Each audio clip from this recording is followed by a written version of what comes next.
Welcome back to the deep dive. Today we're taking a look at something really fascinating, a bit unexpected maybe. Definitely unexpected on the surface. Right. We're diving into this study that asks, basically, can a hobby that seems all about, consumerism, speed, crashing things, can that actually be a spiritual path? A provocative question. Totally. Hmm? We're talking about the world of Tamiya radio-controlled cars, the plastic kits, the tiny screws, the electronics, versus Buddhist philosophy, ancient contemplative traditions. Seems like a total clash. Material versus non-material. Exactly.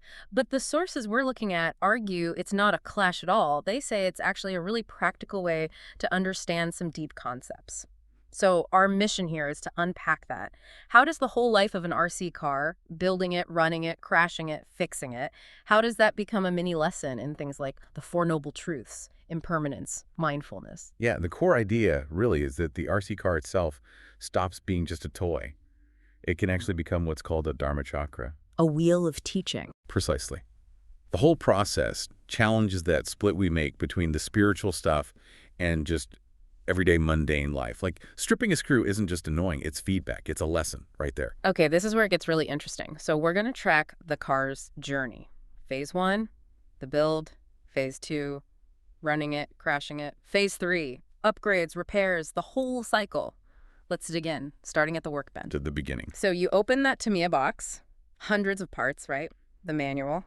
Our sources say this initial build, it's like a deep meditation. Your workbench becomes a kind of monastery. Huh, yeah, a messy monastery maybe. But yes, it's more than just calming down. It's actually a hands-on lesson in some pretty core Buddhist ideas. Like what? Well, dependent origination, for one, Mhm. and Anato, the idea of non-self. Okay, unpack Anatole with the plastic car kit. How does that work? Think about it. When you open the box, it's just plastic on sprues, bags of metal bits, wires. Yeah. The car you want, the thing you're imagining, it doesn't actually exist yet in itself. Ah, so it only comes into being because of all the parts in my actions putting them together. Exactly. Its existence is dependent on conditions. The parts, the manual, your skill, the glue, even the electricity later. It's empty sunyata, not of existence, but of independent, inherent existence. Right. It's not nothingness, it's contingent. It depends on everything else. Remove the motor, it's not a functioning car anymore. You got it. It's a composite, temporary thing. A perfect illustration of how all phenomena arise and cease based on causes and conditions. And the Tamiya manual then?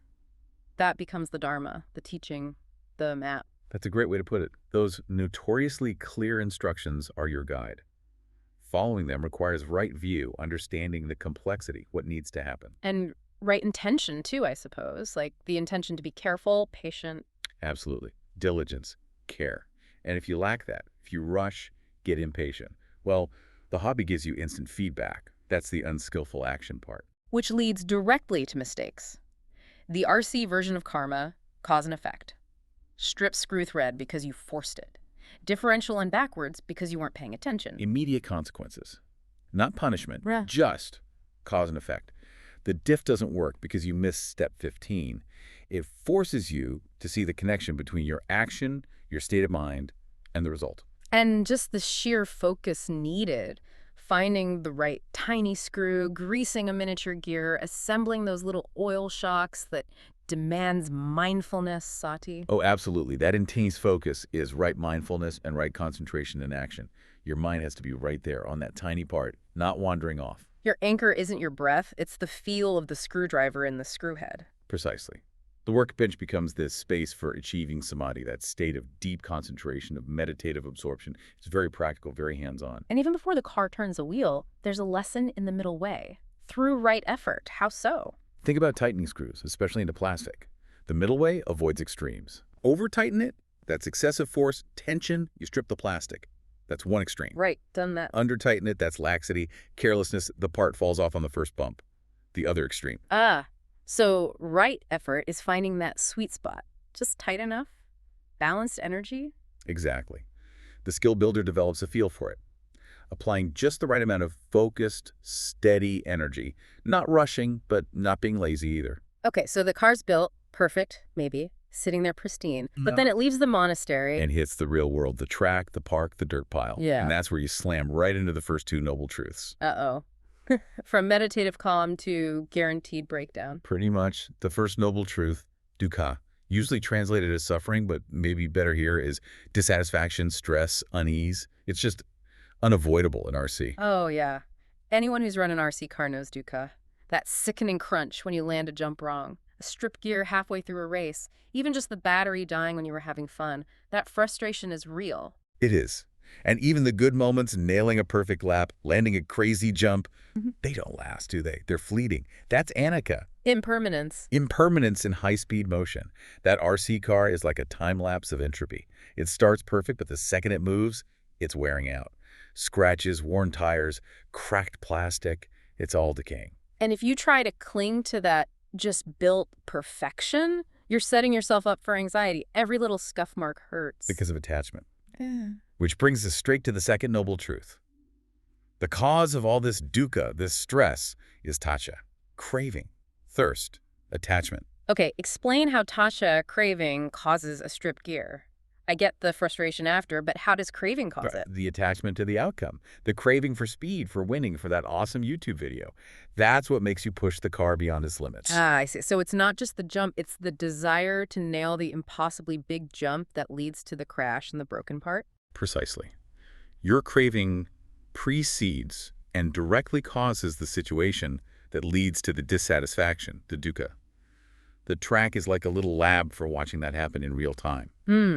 And what's really fascinating here is how the different ways people use RC cars, racing versus bashing, show different ways of dealing with this. Okay, racing is the super precise, controlled environment, right? Yeah. Racing tries to minimize impermanence, control the variables, hone your skill. You get huge satisfaction from a perfect run, but the stress is high when things go wrong, someone hits you, the setup isn't quite right. The dukkha comes from things deviating from that desired control. And bashing is pretty much the opposite, embracing the chaos. Totally. Bashers often seek out rough terrain, huge jumps. They expect stuff to break. You know that saying, if you don't break it, you're not having enough fun. Yeah, I've heard that. That's basically an embrace of anicca. They accept impermanence, even welcome it as part of the fun. The suffering isn't so much about the break itself, but maybe attachment to getting that one perfect video shot before it breaks. That's a really neat distinction. But let me ask, are we just finding fancy justifications for spending tons of money on upgrades? Isn't that whole hop-up culture just Tasha running wild? That's a very fair question. And yeah, the sources suggest the hop-up cycle is maybe the clearest example of tacha in the whole hobby. How so? Well, you build the car, okay, satisfaction, but almost immediately the craving shifts. You think, if I just get that aluminum part, then it'll be perfect. You need more. The next shiny bit will bring lasting happiness, which it never does. Right. It creates this cycle. You could call it mechanical samsara. You put in a super fast motor, great. But whoops, now it shreds the stock plastic gears. Okay, so you upgrade the gears to steel, problem solved. For a moment. But now that power and those strong gears just transfer the stress somewhere else. Maybe the plastic suspension mounts can't handle it. Snap. So each fix just reveals the next weak link. It's a cycle driven by the mistaken belief that the next part will finally bring contentment. The car is never finished. The craving continues. Exactly. A perfect illustration of the second noble truth in action. And it's only when the car is well and truly broken, sitting there dead on the bench, that you get the chance to practice the third noble truth. Nirodha, the cessation of suffering. Yes, the broken car is dukkha. It's a state of suffering, frustration. The repair process, figuring out what's wrong, getting the part, carefully putting it back together, that ends the state of brokenness. He brings cessation to that specific suffering. Right. And there's a real deep satisfaction in fixing something complex, isn't there? That satisfaction is the feeling of suffering ceasing. And to fix it well, you need that non-attachment thing again, right? You can't fix it properly if you're furious at the car for breaking. Absolutely not. Anger, frustration, that's attachment to the state of it not being broken. It clouds your judgment. You make more mistakes, strip more screws. The good mechanic has to let go of that, accept the reality, okay, it's broken, and just focus calmly on the process. And the whole time, you're getting these relentless lessons in karma. Cause and effect. The RC world doesn't lie. It's brutally honest. Give us some more examples of that direct karma. Okay, cause.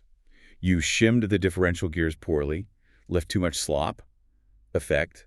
They grind themselves to bits prematurely from heat and wear. Cause. You forgot to put thread lock compound on that crucial screw holding the motor mount. Effect.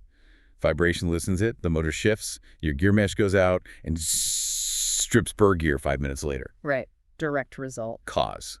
You tried a huge jump without checking the landing zone. Effect. Broken suspension arm.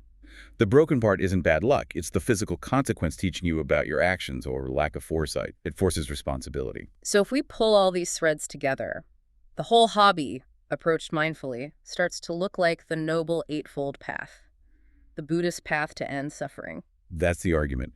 You're practicing all 8 parts, maybe without even realizing it. Okay, break that down. The path has 3 main parts: wisdom, ethical conduct, mental discipline. How does wisdom, prajna, show up? Prajna is right view and right intention. Right view is understanding the mechanics, sure, but also understanding the impermanence, the cause and effect, karma. Seeing the car and the hobby for what they truly are. Right intention is approaching it with patience, curiosity, maybe even non-harming, intending to fix, not just dominate or destroy. Makes sense. Then ethical conduct, Sila, that's about how you interact with others. Exactly. Right speech and right action. On the forums, at the track. Mm. Right speech means not flaming the newbie who asks a basic question, but sharing knowledge, being encouraging. Right action means good sportsmanship, not deliberately crashing into people, respecting the track rules and property, basic stuff, really, but part of the path. And the third part, mental discipline, samadhi. This takes us back inside the head. Yes, right effort and right concentration.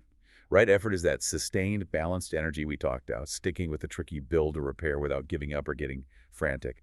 And right concentration, that's the zone. That flow state a good racer finds where they're just completely in sync with the car, thoughts quiet, just pure focus. So the key is the relatively low stakes. That's a huge part of why it works so well as a practice ground, a simulator for life, as the sources put it. If you lose mindfulness driving your real car, the consequences can be catastrophic. If you lose mindfulness driving your RC car, You break a 50-cent plastic part. right. But the feeling, the frustration, the desire, the impatience, that's the same feeling you have in higher stakes situations. The RC hobby gives you a safe container to experience those feelings and practice working with them. Patience, letting go, focusing. You build real mental and emotional muscle. That really is fascinating, how something so material, so focused on, well, stuff, can become this avenue for self-awareness and, practical wisdom just by shifting your attention. So where does that leave us? What does this all mean? Well, it raises a really interesting point to consider, doesn't it? The skills you practice on that workbench or driving at the track, the patience, the systematic problem solving, learning to accept that things break and change, those aren't just hobby skills. If you practice them consistently, they start to seep into the rest of your life. They become part of your character. That, to me, a kit isn't just teaching you about mechanics. It's offering a model for how to be more resilient, more present, more accepting of how things actually are in the wider world.